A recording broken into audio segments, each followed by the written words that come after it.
선한 능력에 든든히 쌓여서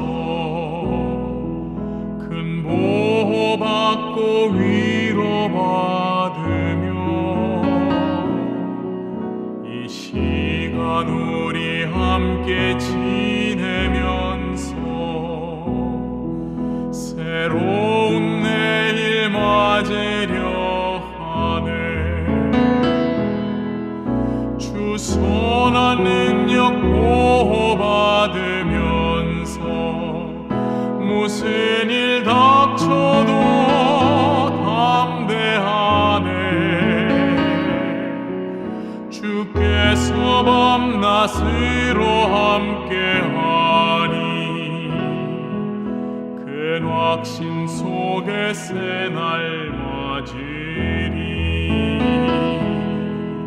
지난 일이 우리를 괴롭히며 무거운 짐이 우릴 누르네. 오 주여 우리 상한 영혼들을 당신 손으로 치유하소서. 주 선한 능력 보호받으면서 무슨 일 닥쳐도 담대하네. 주께서 밤낮으로 함께하니 큰 확신 속에 새날 맞으리.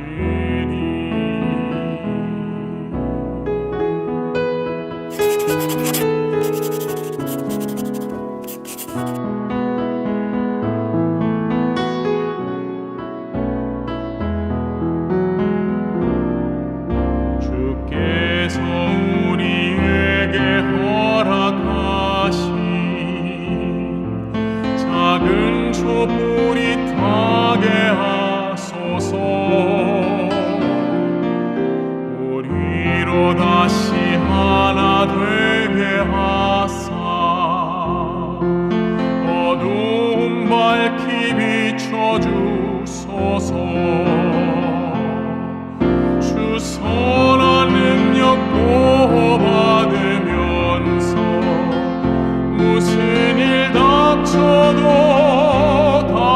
담대하네. 주께서 밤낮으로 함께하니 큰 확신 속에 새날 맞으리. 주께서 밤낮으로 함께하니 큰 확신 속에 새날 맞으리.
새는 약 9일간 먹지 않고 살 수 있고 개는 약 20일간 견딜 수 있다고 합니다.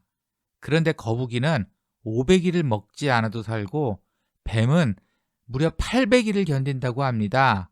물론 종자에 따라서 다를 수는 있지만 어찌되었든 오랫동안 먹지 않고도 살 수 있는 동물들이 있다는 겁니다. 여러분은 얼마 동안 안 먹고 버티실 수 있으신가요? 그럼 생명의 양식인 하나님의 말씀은 얼마 동안 안 먹고 지내실 수 있으신가요? 오늘 예배 속에서 주시는 하나님의 생명의 말씀으로 영적으로 건강한 삶을 사시기를 바랍니다. 기도하겠습니다. 주님, 오늘 예배를 통해 우리에게 주신 생명의 말씀으로 건강한 삶을 살 수 있도록 인도해 주시옵소서. 예수님의 이름으로 기원합니다. 아멘.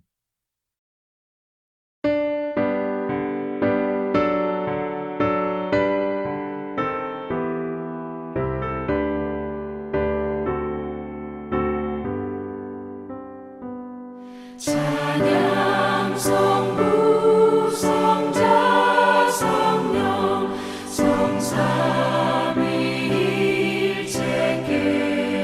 성삼위일체께 영원 무궁하기까지 영광을 돌리세 영광을 돌리세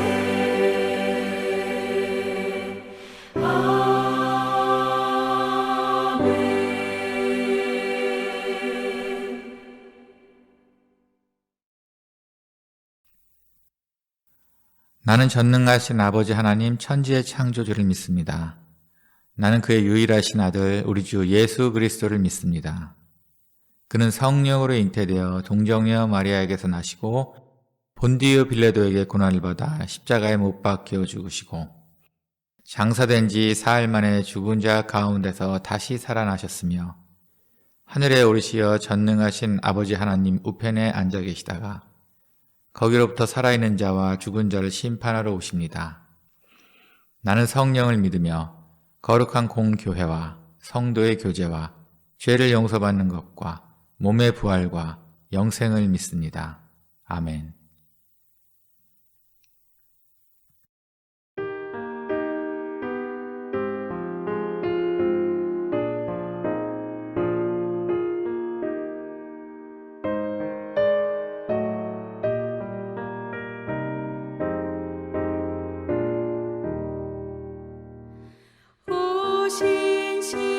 오신실하신 주 내 아버지여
주만이 만복을 내리시네.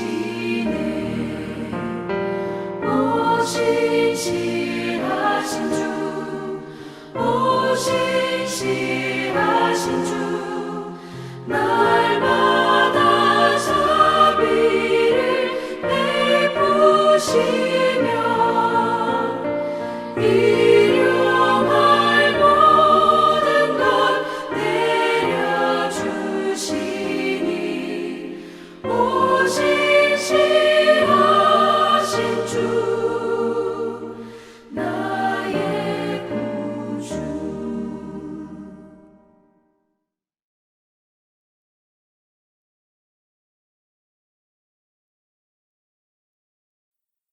사랑의 하나님 아버지, 주님의 은혜로 한 주간도 세밀하게 돌봐주셔서 건강한 모습으로 주일 예배를 드리게 하심을 감사드립니다.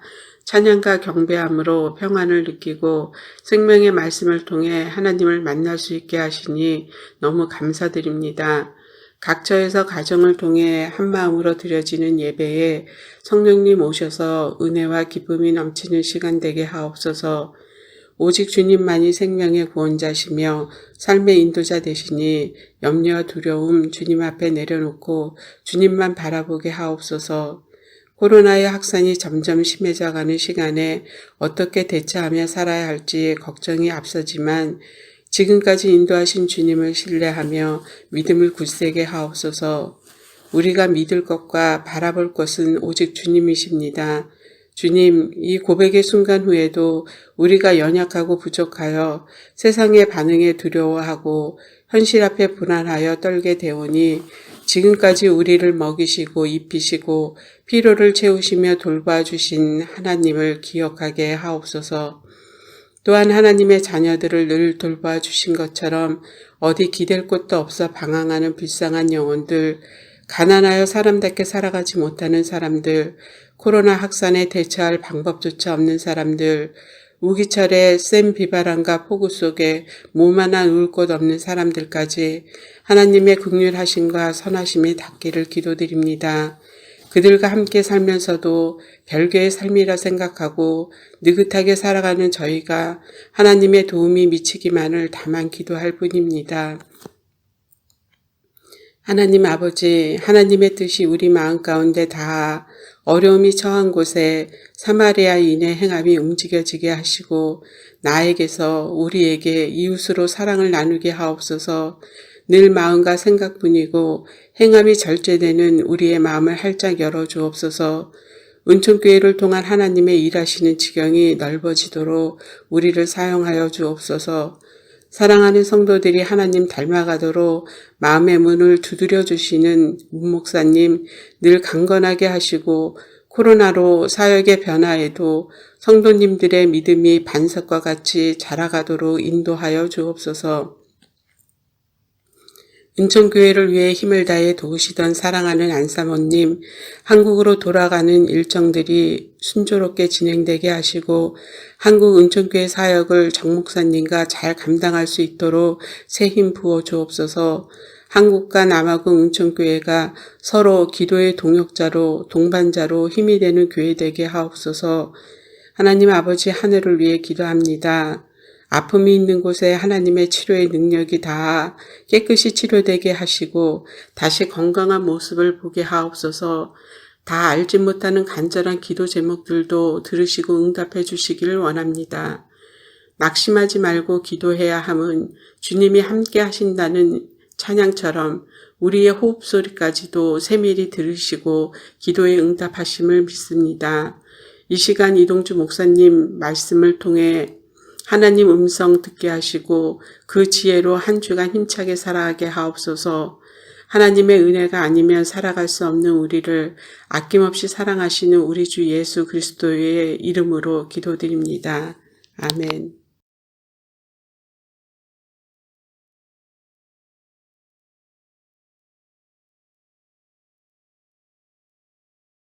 그 아이들이 장성함에 에서는 익숙한 사냥꾼이었으므로 들 사람이 되고 야곱은 조용한 사람이었으므로 장막에 거주하니 이삭은 에서가 사냥한 고기를 좋아하므로 그를 사랑하고 리브가는 야곱을 사랑하였더라. 야곱이 죽을 쏘았더니 에서가 들에서 돌아와서 심히 피곤하여 야곱에게 이르되 내가 피곤하니 그 붉은 것을 내게 먹게 하라 한지라. 그러므로 에서의 별명은 에돔이더라. 야곱이 이르되 형의 장자의 명분을 오늘 내게 팔라. 에서가 이르되 내가 죽게 되었으니 이 장자의 명분이 내게 무엇이 유익하리요. 야곱이 이르되 오늘 내게 맹세하라. 에서가 맹세하고 장자의 명분을 야곱에게 판지라. 야곱이 떡과 팥죽을 에서에게 주매 에서가 먹으며 마시고 일어나 갔으니 에서가 장자의 명분을 가볍게 여김이었더라.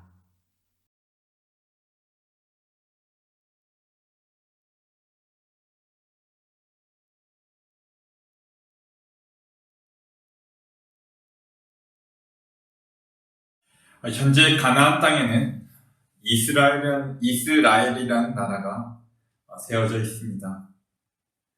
하지만 오래전 아직 민족과 국가들이 형성되지 않았을 때 하나님께서 한 인물, 아브라함이라는 이 인물을 이 땅으로 부르셨습니다. 그리고 그 아브라함을 축복하시면서 그와 하나의 언약을 맺으십니다. 그 축복의 내용은 대략 이렇습니다. 너는 복의 근원이 될 것이고 땅의 모든 족속이 너로 말미암아 복을 얻을 것이며, 하나님께서 죄로 인해 심판받아야 하는 사람들에게 한 가지 커다란 계획을 세우셨습니다. 바로 그 계획은 이 하나님으로부터 오는 축복을 말하며, 이는 아브라함으로부터 시작해 그날 전 세계 모든 민족으로 흘러갈 것입니다. 이 축복은 하나님께서 자연과 인간 세계의 질서를 유지하기 위해 베푸시는 일반적인 은혜를 말하는 것이 아닙니다. 하나님의 심판과 그의 구원 사역과 관련된 아주 특별한 은혜를 의미합니다. 그래서 우리가 주목해야 하는 성경의 한 맥락이 있는데, 이 맥락은 이 축복이, 하나님으로부터 오는 이 특별한 축복이 흐르는 통로입니다. 다시 말하면 아브라함으로부터 시작된 축복의 언약이 누구를 통하여 전달될 것인가, 바로 이 문제입니다. 그래서 아브라함의 가정에는 한 가지 문제가 있었는데요. 이 아브라함에게 두 아들이 있었습니다. 장자이지만 첩의 아들인 이스마엘이 있었고, 동생이지만 본처 사라에게서 난 동생 이삭이 있었습니다. 누가 아브라함의 상속인이 되죠? 네. 형 이스마엘은 쫓겨났고 동생 이삭이 그 상속인이 됩니다. 아브라함의 모든 재산과 함께 이 하나님의 축복이 이삭에게 흘러갔고 그를 통해 후대로 흐르게 됩니다. 이 하나님의 축복이 누구에게로 흘러 들어갈 것인가? 바로 이 문제가 오늘 본문 사건에 숨어있는 배경입니다. 이 아브라함에 주어진 축복이 이삭에게 흘러 들어갔죠. 이 이삭은 어느 날 쌍둥이 아들을 낳습니다. 에서와 야곱인데요. 먼저 태어난 에서가 순리대로 형이 됩니다. 물론 둘 다 금수저 집안에서 태어난 것이지만 이삭이 가진 이 재산과 축복에 걸리는 장자인 형 에서에게 속했습니다. 행복은 상대적인 것이죠. 야곱의 입장에서 아쉽고 억울한 일입니다. 이름부터가 억울하죠. 야곱이라는 이름은 뒤를 쫓는 자 또는 발꿈치를 잡은 자라는 뜻인데요. 이 태어날 때 야곱이 에서의 발꿈치를 잡고 나오면서 이 이름이 붙였습니다. 이 둘은 생김새부터 성격까지 완전 달랐습니다. 에서는 몸이 붉고 털이 많았고 유명한 사냥꾼이 되었습니다. 아버지 이삭은 이 에서의 사냥한 고기를 좋아하였고 이 에서를 야곱보다 더 사랑했습니다. 반대로 야곱은 조용한 성격으로 주로 장막에 머물렀다고 합니다. 뭔가 좀 더 여성스러웠을까요? 야곱은 대신 어머니의 사랑을 받습니다. 그러던 어느 날 에서가 평소대로 사냥을 하러 나갔다가 지친 몸을 이끌고 장막에 들어오게 됩니다. 그때 부엌에서 맛있는 냄새를 맡는데요. 동생 야곱이 붉은 죽을 만들고 있었습니다. 이렇게 얘기했겠죠. 동생아, 배고파 죽겠다. 그것 좀 내게 다오. 그러자 야곱이 그냥 줄 수도 있었을 텐데 한 가지 거래를 제안합니다. 아마도 그냥 가볍게 못 먹는 감 찔러나 보자 하고 던진 말이었을 수도 있습니다. 에이, 공짜로? 세상에 공짜가 어딨어. 형이 뭐가 있냐? 형, 그 장자의 명분 있잖아. 그거 나에게 파는 게 어때? 이 상황에서 야곱이 장자의 명분을 제시했다는 것은 평소에 야곱이 그 일을 아쉬워했다는 것을 알려줍니다. 근데 에서가 만약 제 정신이었다면 그건 안 되지. 그건 사고 팔 수 있는 것이 아니란다. 그건 죽더라도 결코 포기 못해. 야, 대신 내가 사냥한 고기를 줄게. 그게 싫으면 다른 걸로 하자. 라고 했어야 했죠. 하지만 에서는 대뜸 이렇게 이야기합니다. 아이고, 내가 지금 배고파 죽게 생겼는데 그깟 명분이 뭐 중요하냐. 너 해라. 뭔가 쿨해 보이죠. 그 대답에 야곱도 당황했을 것 같습니다. 무심코 던진 말인데 에서가 그것을 물었습니다. 야곱이 이 기회를 놓칠 리가 없죠. 그 말을 맹세하라고 합니다. 그래? 내가 맹세한다. 얼른 그 죽 좀 다오. 그렇게 에서는 팥죽 한 그릇과 떡을 배불리 먹고 자신의 처소로 돌아갑니다. 성경은 에서가 장자의 명분을 가볍게 여김이었더라고 하면서 에서의 행동을 비판합니다. 그리고 히브리서의 저자 또한 이 사건을 이렇게 기록합니다. 음행하는 자와 혹 한 그릇 음식을 위하여 장자의 명분을 판 에서와 같이 망령된 자가 없도록 살피라. 너희가 아는 바와 같이 그가 그 후에 축복을 이어받으려고 눈물을 흘리며 구하되 버림바가 되어 회개할 기회를 얻지 못하였느니라. 한 그릇 음식을 위하여 장자의 명분을 판 에서와 같이 망령된 자가 없도록 살피라. 이 망령된 자로 번역된 헬라어는 베베로스라는 단어입니다. 즉 바이노, 걷다, 가다라는 뜻의 바이노 단어와 이 문지방, 이쁘라는 뜻의 베로스라는 단어가 합쳐져 만들어진 합성어입니다. 즉 신성한 것이 문지방을 벗어나 세속된 것으로 오염되는 것을 가리킵니다. 이 단어를 통해 히브리서 저자는 정확히 이렇게 해석을 하고 있는 것입니다. 에서가 장자에게 주어진 신령한 것, 하나님의 축복을 버리고 눈앞에 보이는 세상의 것을 선택한 것입니다. 그리고 훗날 정말로 동생 야곱에게 하나님의 축복을 빼앗기자 아무리 울며 후회해도 그것을 되돌릴 수 없었습니다. 그를 향한 하나님의 축복이 더 이상 남아있지 않았던 것이죠. 이 이야기는 하나님의 복 또는 하나님의 은혜와 관련된 성경적 원리를 암시하는 사건입니다. 이야기를 통해서 아브라함에게 약속한 하나님의 특별한 축복이 흐르는 원리에 대해서 이 세 가지 키워드를 가지고 한번 나눠보고자 합니다. 세 가지 키워드입니다. 이 첫 번째 키워드는 형에서의 자기만족입니다. 자기만족입니다. 에서는 날 때부터 금수저 집안의 장남으로 태어났습니다. 그는 장자였기 때문에 큰 이변이 없는 한 아버지 이삭의 모든 재산과 그의 가문에 약속된 하나님의 축복 언약이 그에게도 주어질 것입니다. 그리고 그는 아버지 이삭으로부터 이 하나님의 축복과 약속에 관한 이야기들을 들어왔을 것입니다. 하지만 오늘 사건에 드러난 그의 모습에 비추어 볼 때 그는 평소에 이 장자에게 주어지는 특권들을 깊이 생각하지도 또한 소중히 여기지도 않은 듯해 보입니다.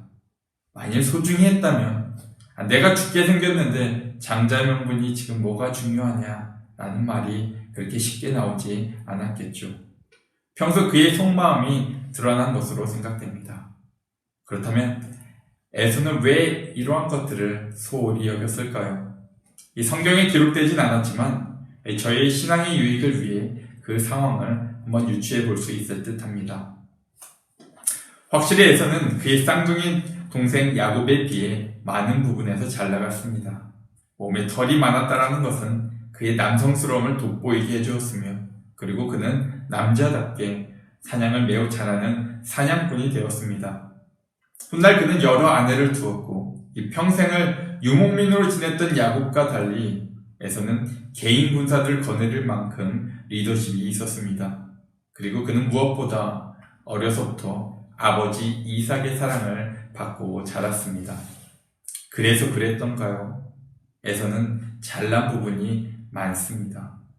자존감이 높고 자아가 강하게 형성된 것으로 생각되어지는데요. 실제로 부족한 것이 별로 없었기 때문에 자신에게 주어진 하나님의 약속에 대해 그리 큰 기대감이 없었던 것이 아닐까요? 자아가 충만한 사람들, 이 나에 대한 자부심이 있고 지금 충분히 잘하고 있다고 행복하다고 느끼는 사람들은 하나님에 대한 열망을 갖지 않습니다. 그 마음에 하나님께 내어드릴 공간이 없는 것이죠. 그들은 하나님을 부르짖지 않습니다. 그럴 필요를 못 느끼는 것이죠. 부자가 하나님 나라에 들어가는 것은 낙타가 바늘귀에 들어가는 것보다 더 어렵다고 예수님께서 말씀하신 적이 있습니다. 왜냐하면 그들의 마음에, 이 부자들의 마음에 하나님의 은혜를 갈망할 공간이 그리 많지 않기 때문입니다. 혹시 이러한 에서의 상태가 혹시 우리의 모습은 아닐까요? 더 이상 하나님의 말씀을, 이 하나님의 나라를, 하나님의 복을 열망하지 않는 상태. 이 정도면 잘하고 있지. 우리는 이미 복 받았어. 자기 만족으로 우리 마음이 가득 차 있다면 우리는 에서와 같이 넘어지지 않도록 조심해야 할 것입니다. 그래서 첫 번째 키워드는 에서의 자기 만족이었습니다. 자기 만족에 취해 있는 사람은 하나님의 복을, 하나님을 갈망하지 않습니다. 두 번째입니다. 이 두 번째 키워드는 배고픔입니다. 에서가 사냥을 마치고 돌아왔을 때 그는 엄청 허기져 있었습니다. 배가 고프면 먹을 것으로 배를 채우는 것이 당연한 일입니다. 하지만 오늘 본문의 야곱처럼 이 상태를 이용해서 유혹하는 존재가 있죠. 즉 사단, 악한 영들입니다. 사단은 이 40일 금식을 마치신 예수님 앞에 나타나 시험합니다. 네가 하나님의 아들이거든 돌들을 떡으로 만들어 먹어보는 것이 어떨까? 예수 앞에도 이 유혹이 찾아온 것입니다. 그 장자의 명분을 내려놓고 마음껏 먹자. 예수님은 말씀으로 그 시험을 이기신 반면에 에서는 기꺼이 그 명분을 내려놓습니다. 눈앞에 닥친 현실의 문제 앞에서 문제 해결을 위해 하나님의 것을 뒤로 한 채 세상을 선택한 것입니다. 눈앞에 닥친 문제를 적극적으로 해결하는 것은 그 자체는 문제가 되지 않지만 그것이 하나님의 것과 연관이 되어 있을 때 그때 시험을 받는 것이죠. 이 배고픔의 문제는 우리 현실 문제를 가장 잘 보여주는 비유이기도 하지만 또한 우리의 마음의 상태를 이야기하기도 합니다. 허기짐은 때로 마음의 공허함을 상징하기도 합니다. 마음이 공허하다는 것은 아주 위험한 상태이기도 합니다.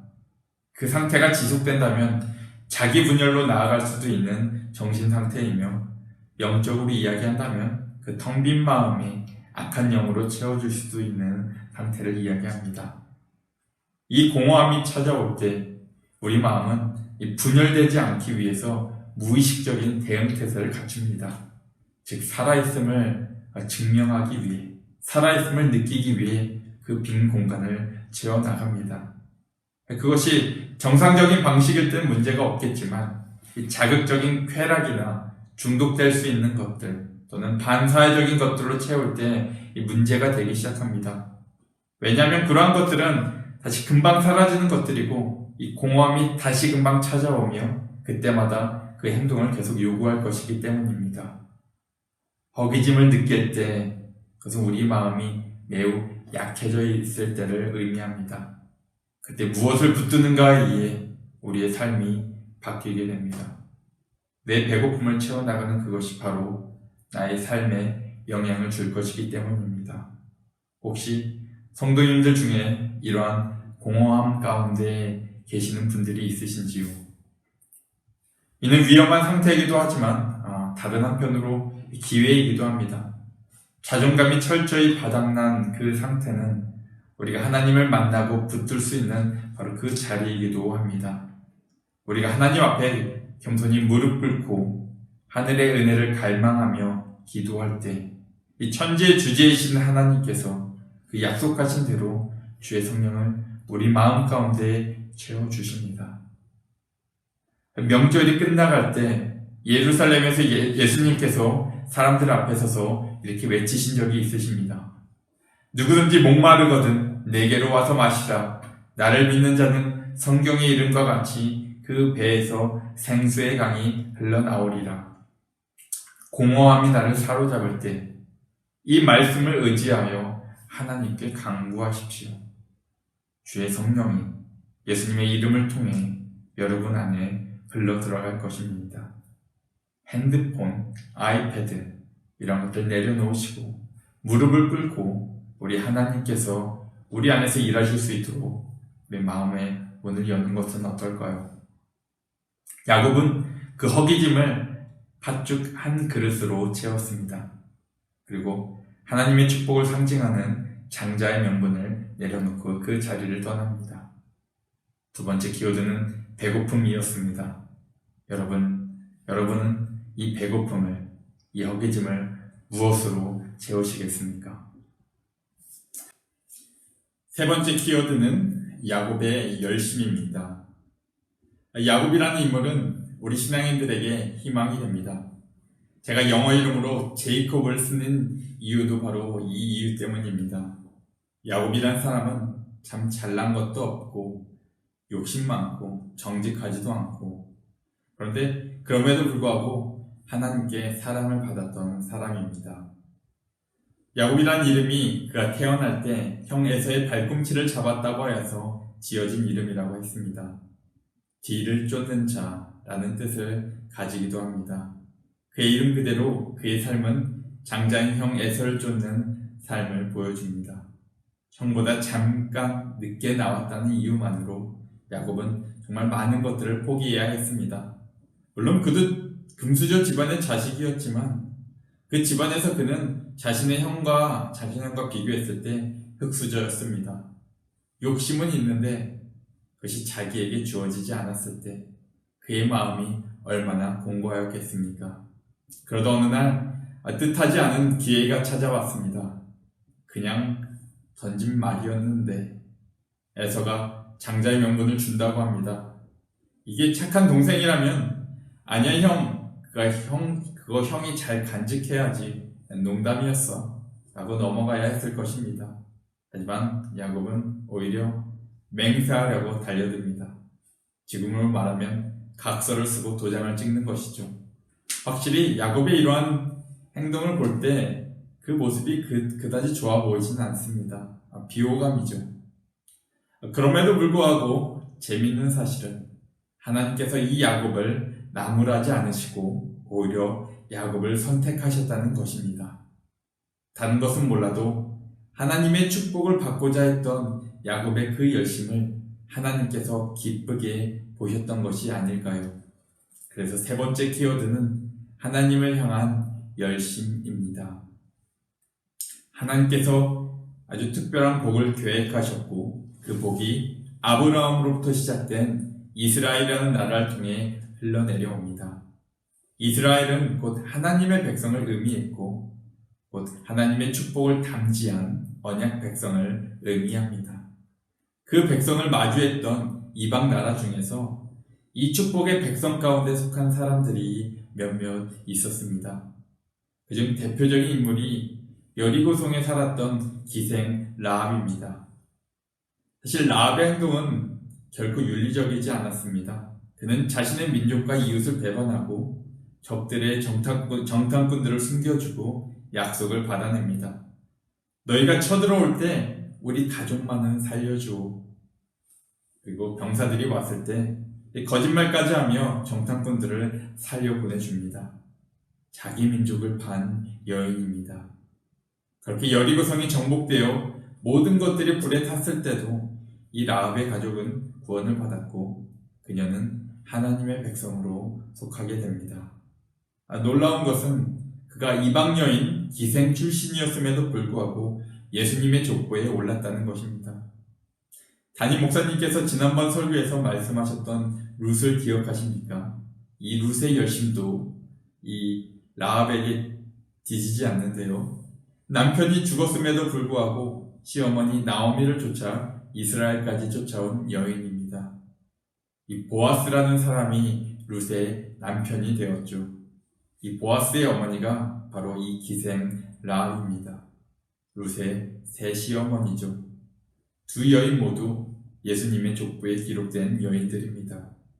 그들도 모르는 사이에 그들의 삶은 하나님의 특별한 복의 통로가 된 것입니다.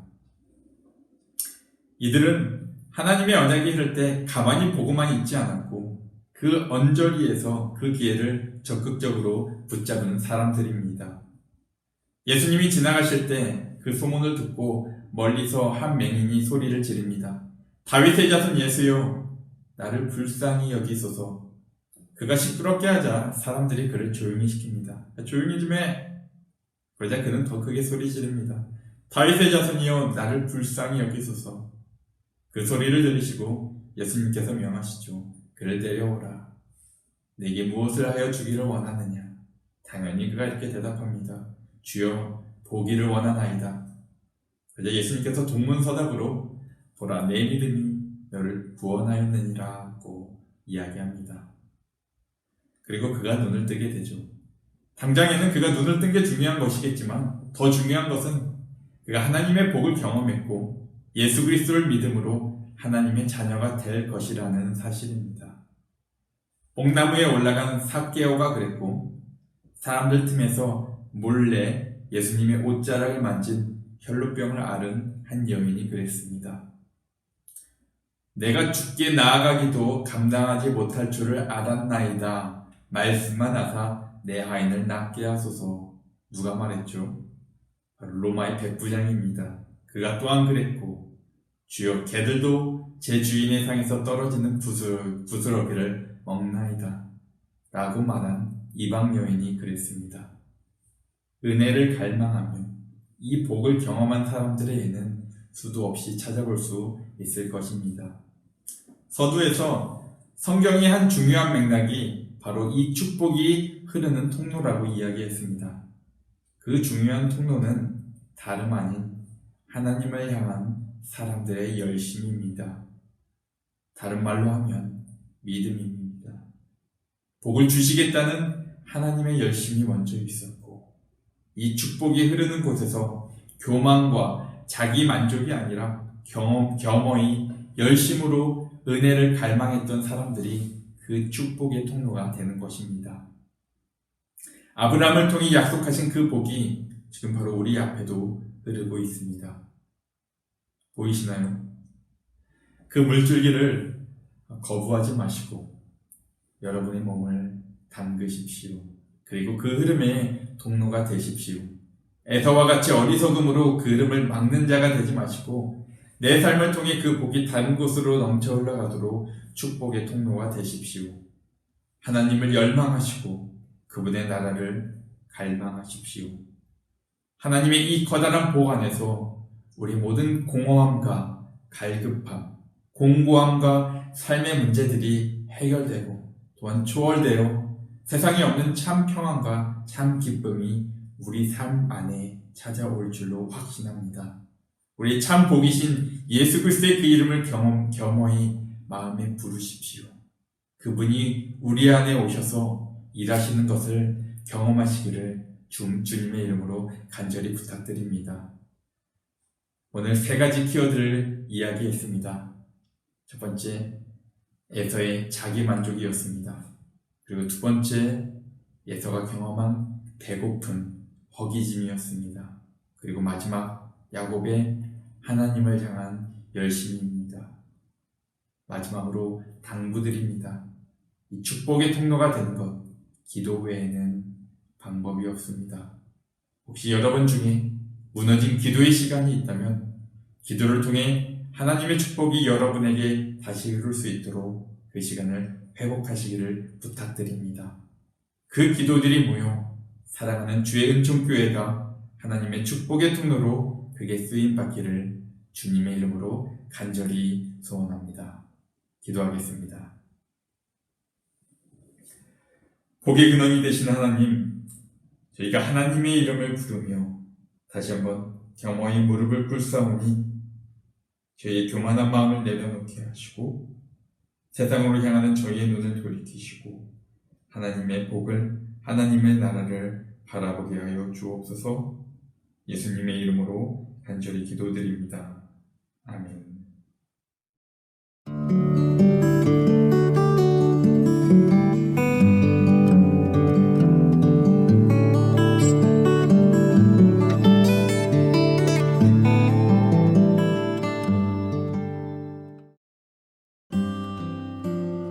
교회 소식입니다. 코로나 확진자가 2만 명이 넘었습니다. 빠른 기간 안에 모든 것이 안정세로 돌아오기를 함께 기도합시다. 봉쇄 4단계가 되었습니다. 그로 인해 교회는 당분간 특별한 광고가 있을 때까지 교회 모임을 미루겠습니다. 7월 5일 월요일 저녁 7시에 정기운영위원회가 화상으로 있습니다. 아픈 환우들과 한국을 방문 중인 은총 가족들을 위해 함께 기도합시다. 다음 주 기도 정진홍 집사. 이번 한 주도 하나님의 보호하심을 느끼고 감사하는 한 주 되시기를 간절히 소원합니다.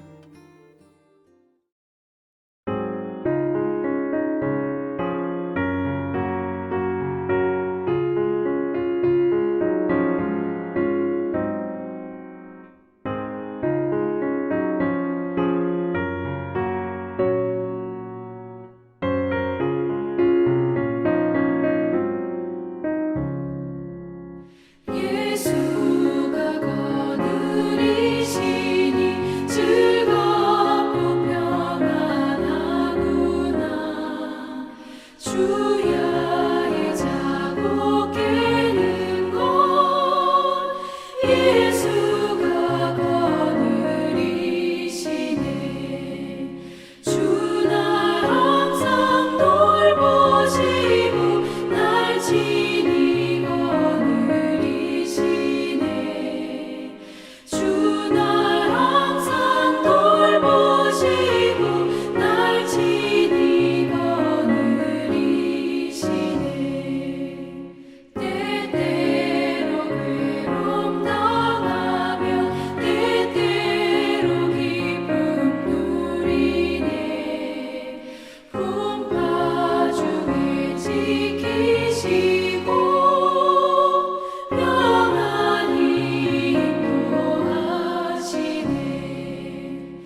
드리신 예물을 위해 기도하고 축도로 예배를 마치겠습니다.